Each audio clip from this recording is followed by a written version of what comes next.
बेरोजगारी दूर कर सकते हैं क्या? एक एक शहर में जाकर देखिएगा 10-10, 20-20 लाख लड़के जो है नौकरी कर रहे हैं मजदूरी का। तो पढ़ाते तो आप हैं नहीं, नौकरी की बात करते हैं। पहले कई बार कसम खा चुके हैं, तीनों पार्टियां कई बार कसम खा चुकी हैं और कसम को तोड़ने में 1 मिनट नहीं लगता है। लेकिन मुझे इतना पता है कि अगर कोई संस्था काम कर रही है तो काम कर देना चाहिए। अगर मैं निर्दोष हूँ तो मुझे चिंता नहीं है। ईडी क्यों सारी संस्थाएं आकर हमारे चेक कर ले।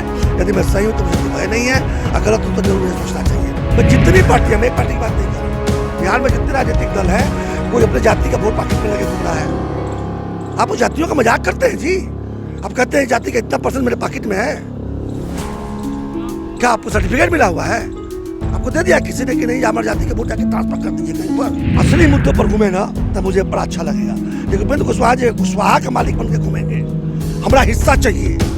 तो हिस्सा आपको किसने कहा है? कुशवाहा आपके गुलाम है, तब चले कुशवाहा का हिस्सा मांगने। जब तक सब जाति जाति करते हैं तो जाति तो मुद्दा रहता है, जब तक सब मजहब करते रहते हैं तो मजहब मुद्दा रहता है। जिस दिन लोग कहेंगे नहीं हमारे बच्चों की पढ़ाई, हमारे युवाओं की कमाई और हमारे बीमारों की पढ़ाई की बात है, ये सब के सब पैदल है, इनके पास कोई योजना नहीं। नमस्कार, आप न्यूज फाउंडेशन देख रहे हैं। मैं हूं आपके साथ वंदना। बिहार विधानमंडल का बजट सत्र शुरू है। 27 फरवरी से यह बजट सत्र जो है शुरू है। यह लंबा सत्र चलने वाला है, लेकिन क्या इससे बिहार के जनता को फायदा होगा? हमारे साथ बात करने के लिए हैं बिहार विधान परिषद के सदस्य सरितानंद राय।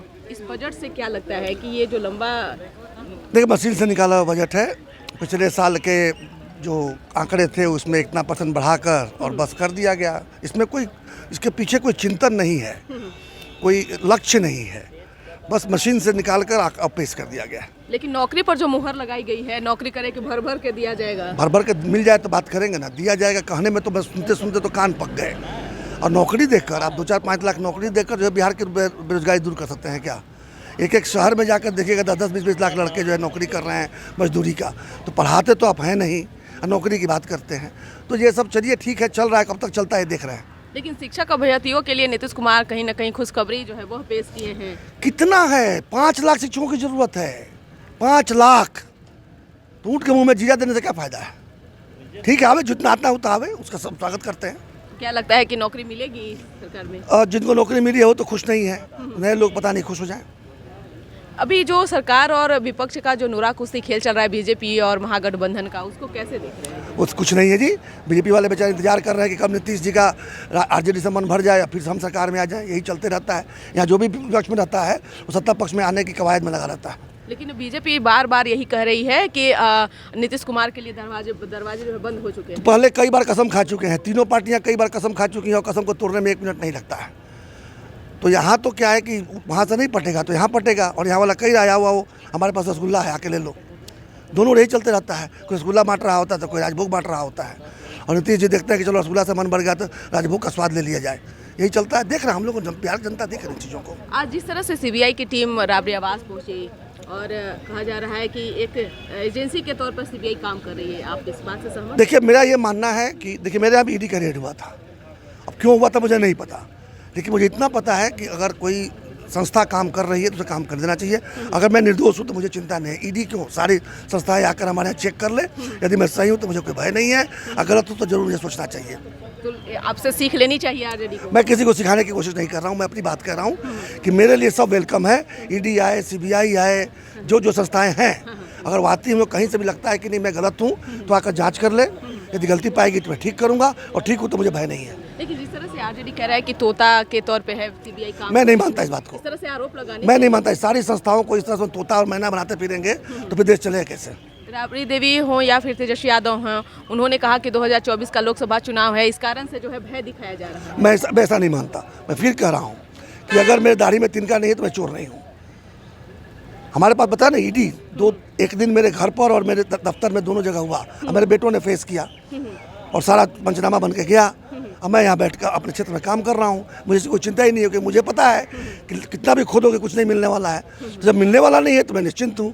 अगर लगता हो कि नहीं सत्ता खरीदने पर कुछ मिल जाएगा तो मैं डरूंगा, तो मैं तो डर नहीं रहा हूँ। लेकिन बीजेपी ने जिस तरह से कहा कि आज जिन मामलों को लेकर के जो सीबीआई की रेड पड़ रही है उसमें ललन सिंह शामिल हैं, शिवानंद तिवारी हैं, उन लोगों से आज गलबहियाँ किए हुए हैं, तो सवाल तो उन लोगों से पूछिए। देखिए बिहार में तो हर बात राजनीति की जाती है, ये राजनीति का विषय नहीं है। अगर सीबीआई या ईडी या कोई और संस्था कहीं अपना काम करती है तो मुझे समझना चाहिए कि मेरा मानना है कुछ राजनीति नहीं करनी चाहिए। मैं तो नहीं करने गया कि मेरे बीजेपी ने भेजा है, मैं नहीं कहता, अगर भेजा भी होगा तो मुझे नहीं फर्क पड़ता है।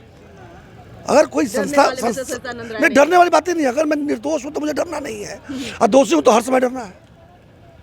ये एक सवाल यह भी है कि क्या लगता है कि 2024 के चुनाव को लेकर के ये कहीं ना कहीं भटकाने की भी कोशिश तो हो रही है क्या? देखिए, ये तो होते रहता है, राजनीति तो हमारे देश में ऐसे ही चलती रहती है ना, कहीं पर निगाहें कहीं पर निशाना, असली मुद्दे दबा दिए जाते हैं, फर्जी मुद्दों पर चुनाव होता है। ये पहली बार थोड़ी हो रहा है, ये तो हम जब से जन्म लिए तब से देख रहे हैं कि लोकतंत्र को किस तरह से फर्जी मुद्दों की तरफ डाइवर्ट कर दिया जाता है।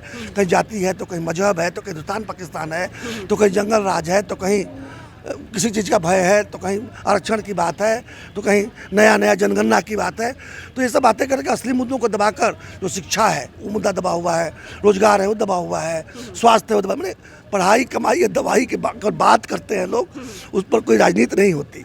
राजनीति तो होनी चाहिए पढ़ाई, दवाई और कमाई पर, लेकिन वो होता नहीं है।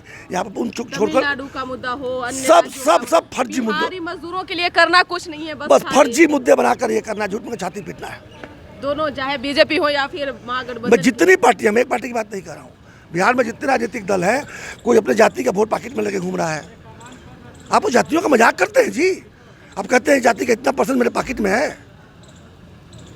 क्या आपको सर्टिफिकेट मिला हुआ है? आपको दे दिया किसी ने कि नहीं, हमारी जाति के वोट जाके ट्रांसफर कर दीजिए कहीं पर। आप बना लेते हो, स्वयं वो नेता बन जाते हो और कहते हो कि ये मेरा पार्टी, मैं उसका नेता, इसके बाद होगा मेरा बेटा। ये कौन जातिवाद है जी? को परिवारवाद करते हैं, बात करते हो जाति की। इसी तरह से जो है ना, हर हर महादेव जय श्री राम वाले, किसको दिया पद्म विभूषण? जिसने कारसेकों पर गोली चलवाई थी, कारसेकों को मारा था, मुलायम सिंह यादव को उन्होंने पद्म विभूषण दिया और कहते हैं मैं हिंदूवादी हूँ। तो वो सब भी असली चेहरा कुछ और है, दिखाते कुछ और है। सबका एक ही हाल है। उपेंद्र कुशवाहा जिस रास्ते पे चल रहे हैं, जो जिस यात्रा को लेकर के वो बिहार में भी घूम रहे हैं, देखिए उपेंद्र कुशवाहा जी अगर केवल असली मुद्दों पर घूमे ना तो मुझे बड़ा अच्छा लगेगा। लेकिन उपेंद्र कुशवाहा जी कुशवाहा के मालिक बन के घूमेंगे, हमारा हिस्सा चाहिए। तो हिस्सा आपको किसने कहा है? कुशवाहा आपके गुलाम है, तब चले कुशवाहा का हिस्सा मांगने। ये मुद्दा से हटिए। अब बिहार के बच्चों की पढ़ाई, युवाओं की कमाई और बीमारों की दवाई की बात कीजिए, और उस पर कीजिए नए पद यात्रा में आपके साथ हूँ। चिराग पासवान तमिलनाडु गए पहुंचे हैं, राज्यपाल से मिलकर भी ज्ञापन सौंपने की उन्होंने सौंपा है। देखिए, अगर उसमें सच्चाई कुछ है तो जाना चाहिए, लेकिन जैसा मैंने वीडियो को देखा है, मुझे लगा कि कहीं का डोरा लेकर जोड़ दिया गया है। वो एक फैब्रिकेटेड न्यूज़ लगता है।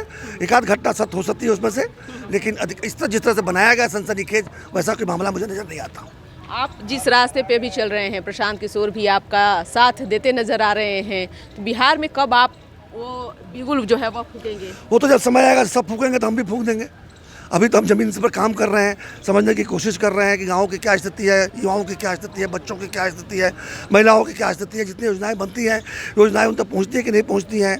और इसलिए हम लोग हर गांव का, एक पंचायत का जो है अपना हम लोग खाका तैयार कर रहे हैं, उसके लिए घोषणा पत्र तैयार कर रहे हैं। अगर चुनाव आएगा तो बता देंगे हम। 24 का चुनाव कि 25 का चुनाव? दोनों ही, दोनों से पहले अगर राजनीति में रहना है तो चुनाव, तो अभी हम 23 का चुनाव लड़ रहे हैं। अभी पार्टी भले न बनी है हमारी, लेकिन सारण में और गया में हमने कैंडिडेट दिया हुआ है शिक्षक प्रतिनिधि के रूप में। जिता कर लाऊंगा, सुन लीजिएगा हमसे, नाम सुन लीजिए। सारण में फाक अहमद और गया में डॉक्टर अभिराम सिंह, दो निर्दलीय लड़ रहे हैं। समर्थन हमारा है, जनसुराज जिता कर लाएगा। ये सब पार्टियां ताकती रह जाएंगी, डपली में आते रह जाएंगे। यानी कि अब सचिदानंद राय का जो तख्त था वह पलटने की बात अभी निर्दलीय है। अभी सारे दलों को पहले पैदल करना है, इसके बाद एक नया विकल्प देना है। पहले आंकेंगे, पहले आंकना वाकना कुछ नहीं है। आंक चुके हैं, हम जान चुके हैं कि इनकी कोई औकात नहीं है। जैसे कोई नया विकल्प आ जाएगा ना, इन सबको लोग उठा के बगल में रख देंगे। ये जब तक सब जाति करते हैं तो जाति पर मुद्दा रहता है, जब तक सब मजहब करते रहते हैं तो मजहब मुद्दा रहता है। जिस दिन लोग कहेंगे नहीं, हमारे बच्चों की पढ़ाई, हमारे युवाओं की कमाई और हमारे बीमारों की पढ़ाई की बात है, ये सब के सब पैदल है, इनके पास कोई योजना नहीं है। होली है, होली को लेकर क्या आप? होली सौहार्दपूर्ण वातावरण में खेला जाए। होली तो रंगों का त्यौहार है, होली तो प्रेम का त्यौहार है, होली तो मिलन का त्यौहार है। इसमें तो बिल्कुल हम तो कहेंगे, खासकर युवाओं को विशेष रूप से मैं कहूँगा कि होली में आप बढ़ चढ़ कर हिस्सा लें, हुड़दुंगाई में हिस्सा न लें, होली में हिस्सा लें, रंग खेलें और प्रेम से खेलें। बहुत बहुत शुक्रिया बात करने के लिए। तो आप सुन रहे थे क्या कुछ कहना था बिहार विधान परिषद के सदस्य सचिदानंद राय का। इस खबर बस इतना ही। बने रहिए न्यूज़ 4 नेशन के साथ। अब तक हमारे चैनल को सब्सक्राइब नहीं किए तो कर लीजिए। धन्यवाद।